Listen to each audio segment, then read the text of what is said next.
सोचिए जब अगर एक इंसान हैवान बन जाए तो उसे आप क्या कहेंगे? अपराध।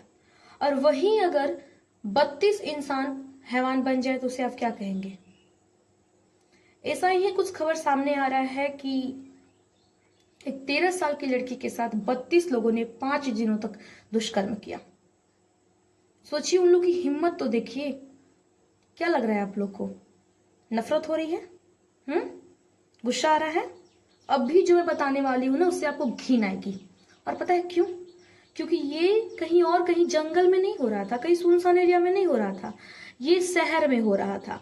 ये चलते फिरते, जहां लोग रोज दफ्तर जाते हैं, रोज स्कूल जाते हैं, रोज टीचर स्कूल जाते हैं, सारी क्रियाएं अपनी डेली की तरह होती है, वहां पे ये चीजें हो रही थी।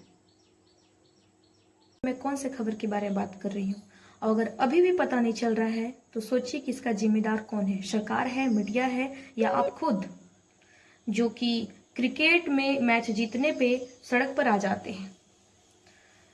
सिनेमा देखने के लिए सिनेमा हॉल के बाहर लाखों की भीड़ होती है। जहां आवश्यकता ना हो वहां आपकी भीड़ हमेशा देखी जाती है। अगर कोई नेताजी आ जाए तो आप लोग, भीड़ का तो सैलाब ही उठ जाएगा। लेकिन जहां जरूरत हो वहां आप नहीं आते हैं। चलिए तो इस विषय पर प्रकाश डालते हैं।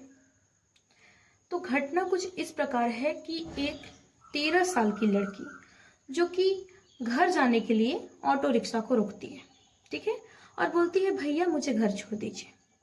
ऑटो में बैठती है। भैया उसे घर ले जाने के बजाय उसको होटल में ले जाते हैं।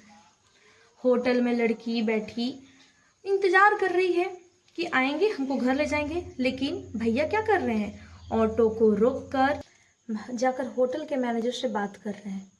उस जो लड़की जो ऑटो में बैठी है, जो इंतजार कर रही है कि मैं घर जाऊंगी, अपने घर जाऊंगी, वो उसका सौदा हो रहा है। एक जीती जागती लड़की का सौदा हो रहा है। बिल्कुल उसी प्रकार जैसे आप जाकर पूछते हो कि सब्जी कैसे है, ये भिंडी कैसे है, वैसे ही उस लड़की का सौदा हो रहा है, जिसकी सांसें चल रही हैं, इसका हार्टबीट चल रहा है, उसका सौदा हो रहा है।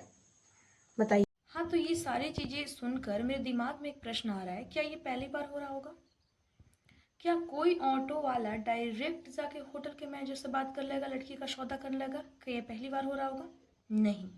वो ऐसे न जाने कितनी लड़कियों का जीवन बर्बाद किया होगा, जो कि हमें पता नहीं चलता है।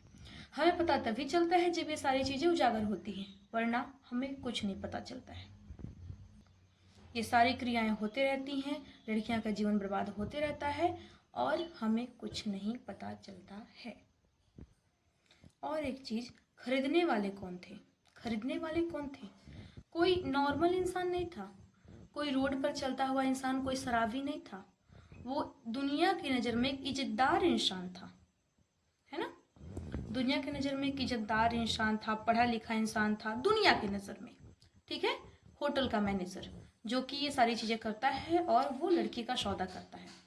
अब लड़की अपने घर नहीं जाती, अपने मम्मी के पास नहीं जाती है, वो सीधा होटल वाले के पास जाती है। और होटल वाले पता है क्या करते हैं? 5 दिन के अंदर में 32 लोगों के साथ दुष्कर्म करते हैं, है ना? और एक होटल में नहीं, करीबन 4 होटल में लड़कियों को पारापारी ले जाया जाता है। और सबसे ज्यादा घिन करने वाली बात तो इससे है कि ये कहीं और नहीं हो रहा था, ये होटल में हो रहा था, जहाँ रिसेप्शन हो रहे थे, रजिस्टर भी थे, स्टाफ भी थे, सब कुछ थे, बट इंसान नहीं थे वहां पे। सब दरिंदे भरे हुए थे। सोच के देखिए, क्या वो लड़की कभी ये नहीं कही होगी कि मुझे जाने दो, मुझे घर जाने दो? क्या वो हाथ नहीं जोड़ी होगी? क्या वो गिड़गिड़ाई नहीं होगी? लेकिन ऐसे नहीं हुआ। 32 लोग, सोच सकते हो आप लोग, गिनने में भी आपकी उंगलियां कम पड़ जाएंगी। 32 लोग, और वो लड़की के पास एक के बाद एक लोग आ रहे होंगे। और एक चीज और, जब वो लड़की चिल्लाने लग रही थी तो उसके मुंह में शराब डाल दिए जा रहे थे, ताकि उसकी आवाज, उसकी चीखें उस रूम से बाहर ना आए। किसी को भी नहीं पता चला होगा, किसी को भी नहीं पता चला होगा, सबको पता चला होगा, लेकिन सब लोग अनदेखा कर रहे थे। जिस समय हम लोग मर्दों के प्रति आवाज उठा रहे थे, मर्दों के लिए आवाज उठा रहे थे, उस समय एक लड़की एक होटल के एक रूम में उसकी चीखें बंद हो जा रही थी। सोचिए। और ये और कोई नहीं, कहीं नहीं, एक नॉर्मल, एक एक शहर में ये सारी चीजें हो रही है, जहाँ पे डेली कितने लोग आ रहे हैं, जा रहे हैं, पार्टियां हो रही हैं, सब कुछ हो रहा है, लेकिन लड़की की चीख कोई नहीं सुन पा रहा है। और आज भी सरकार उसके प्रति कोई एक्शन ले नहीं रहा है। क्या किया, होटल होटल का वो क्या बोलते हैं, बुलडोजर चला दिया। बुलडोजर चलाने से क्या होगा, फिर से नया इमारत बन जाएगी। और वो भी इसलिए बुलडोजर चलाया गया है क्योंकि वहां पे वो अवैध बनाया गया था, इसके लिए नहीं ताकि वो लड़की के साथ ये सब चीजें हुई है इसलिए नहीं, क्योंकि वो अवैध तरीके से बनाया गया था, इस वजह से।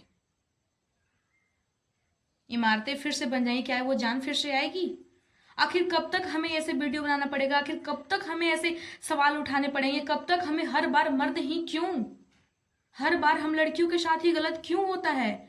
कल के अगर आपकी बेटी, हमारी बहन कहीं भी जाएगी तो हम लोग क्या करेंगे, नॉर्मल ऑटो ही ना रुकवाते हैं जी, और क्या करते हैं?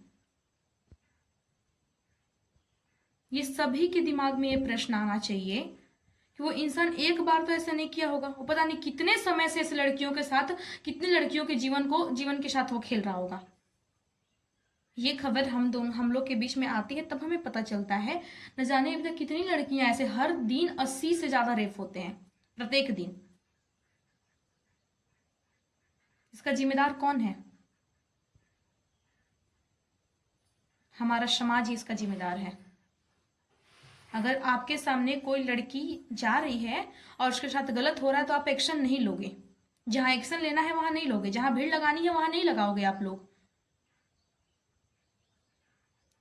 ये जो घटना हुआ है ना, इसके प्रति एक इंसान जिम्मेदार नहीं, हर एक सिस्टम जिम्मेदार है, हर वो प्रशासन जिम्मेदार है जो कि होटल को चेक करने के लिए भेजा जाता है, लेकिन वो बस सिग्नेचर करके चला जाता है वहां से।